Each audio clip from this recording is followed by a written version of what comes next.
अखाड़ा, श्री पंचायती अखाड़ा निरंजनी, श्री तपोनिधि आनंद अखाड़ा पंचायती, दशनाम जूना अखाड़ा, आवाहन अखाड़ा, अग्नि अखाड़ा, दिगंबर अनी अखाड़ा। पीछे आपको बैकग्राउंड में अद्भुत और अलौकिक प्रकाश व्यवस्था भी नजर आ रही है।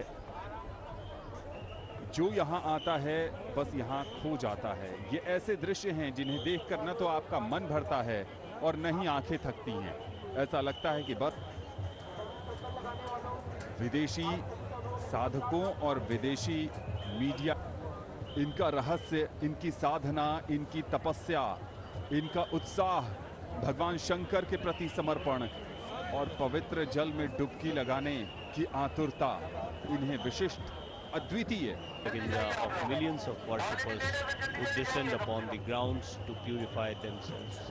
An expected akhadas in the Kumbh Mela tradition.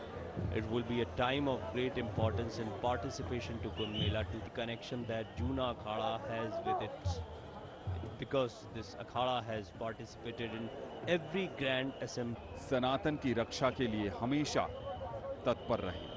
जो सन्यासी हिमालय की गुफाओं और कंदराओं में लौट जाते हैं और अखाड़े में इनको मंदिर के अंदर इष्ट देव के पास रखा जाता है।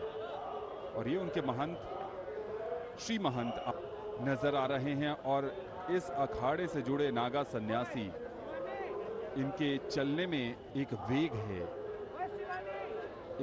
लाइफ मैनेजमेंट के स्किल सीखते हैं। अद्भुत और अलौकिक दृश्य महाकुंभ 2025 के वसंत पंचमी के तीसरे अमृत स्नान में तस्वीरों को कैद करना चाहते हैं। और नागा एक बहुत ही पवित्र और दिव्य दिन है, माँ सरस्वती की उपासना का दिन है। माध्यम से हर जगह की तस्वीर देख रहे हैं। पूरे कुंभ क्षेत्र में जहाँ जहाँ भी स्नान हो रहा है उसकी तस्वीरें हम आप तक पहुँचा रहे हैं, ताकि आप अन्य आप जो पीछे विभिन्न अखाड़ों के श्रद्धालुओं को भी देख रहे हैं, कई अन्य महंतों को आज देख रहे हैं।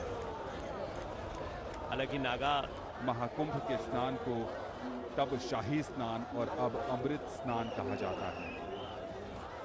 अपने आप में बेहद अद्भुत और अलौकिक दृश्य आप अपने टेलीविजन से लगाने का सिलसिला अखाड़ों का यहाँ शुरू हो गया है। जब संत डुबकी लगाते हैं तो उनकी, और इस वक्त आप जो दृश्य देख रहे हैं वो है श्री तपोनिधि पंचायती श्री निरंजन माध्यम से दर्शक इसे देख पा रहे हैं। महाकुंभ वो तपस्या में बाधक नहीं है। हमारे भगवत पाद शंकराचार्य जी महाराज, और यह असफल ही कही जाएगी, क्योंकि देख रहे हैं आप वर्षों वर्ष बाद भी ये वैभव आज भी जस का तस बरकरार है।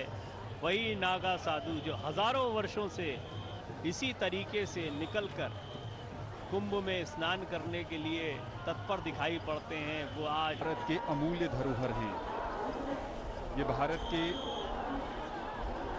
वो सांस्कृतिक अध्याय के परिचायक हैं जिनको जानने समझने आकाश से पुष्प वर्षा हो रही है, और पुष्प वर्षा उन पर हो रही है जो परमार्थ के लिए यहाँ आए हैं, जो विश्व कल्याण के लिए यहाँ आए हैं, जिन्होंने अपना पूरा जीवन विश्व कल्याण और समाज। स्वामी परम पूज्य अवधेशानंद गिरी जी महाराज के नेतृत्व में ये कारवां आगे चल रहा है।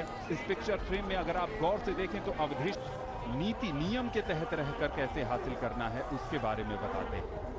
ये अपने आप में बेहद खास अवसर है। वसंत पंचमी का दिन है और वसंत पंचमी के अवसर पर हमारे भारतवर्ष में हर तिथियों का महत्व है, और सरस्वती पूजन, भगवती सरस्वती का स्वरूप क्या है, उसी में भगवत पाद आचार्य शंकर की ही सौंदर्य लहरी का आज पावन अवसर। अब धीरे धीरे सूरज अपनी रश्मियां बिखेरता हुआ, बसंत यानी ऋतुओं का राजा जब फूलों पर बहार आ जाती है, खेतों में सरसों का सोना की देवी माँ सरस्वती की पूजा आज के दिन विधि विधान से होती है।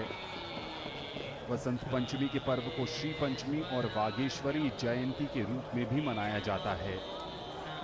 और पौराणिक मान्यता है कि माघ माह के शुक्ल पक्ष की पंचमी तिथि पर मां सरस्वती का धरती पहन वासंती ताज, कण कण को सुंदरता।